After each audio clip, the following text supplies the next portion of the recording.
Good evening. Cars, lorries and buses could be banned from part of Oxford city centre unless they're electric.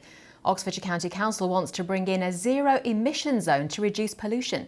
It will be the first in the country with a possible start date of 2020. But county councillors will have to convince the City Council and road users. Stacey is in Oxford for us tonight. Charlotte, there are already traffic restrictions in place, aren't there? That's right, Jerry. I'm here on the High Street, a busy section of road in the centre of Oxford. It's already part of a low emission zone here, which was introduced about 18 months ago and has significantly reduced pollution in the city centre. But now the County Council want to take that even further, making this a no emission zone. But that could have an even greater impact. Nitrogen dioxide. It's emitted from exhausts and it contributes to respiratory problems and damages buildings. Now the County Council wants to ban any vehicle which produces it from Oxford city centre. If we have to buy electric vehicles, it's going to make working in Oxford very expensive. If they offered a free parking ride, yes, more people would be quite willing to do that. But I think otherwise, negatively, I think the shops will suffer. The sooner the better, I think. You've got great car parks all around the city centre.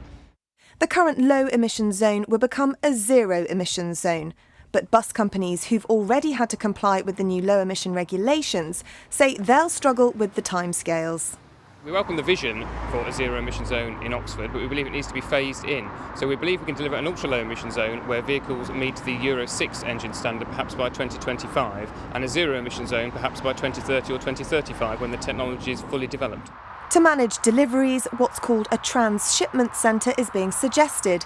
It would be a site on the edge of the city where HGVs would unload goods onto electric vehicles for delivery into the city centre. Vans can only carry a certain amount of weight. If they're electric vans, half the weight is going to be taken up by batteries. They've only got a 45-mile radius, so they're going to have to keep being charged. You're going to have charging points all over Oxford. It's just not feasible at the moment. The City Council says the timescales aren't workable, but accepts that pollution is still a serious problem. Clearly here in St Aldate's in Oxford, it's not working. We've got far too many vehicles, far too many buses, and the pollution levels when the City Council measures them are above the safe level set down by the European Union. The proposals will be put forward at a full council meeting in September. If approved, there would need to be a full consultation with bus companies, the automotive industry and the public. Everybody accepts that more needs to be done to bring down pollution in the centre of Oxford.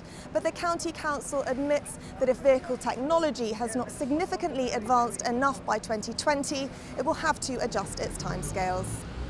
Charlotte, thank you.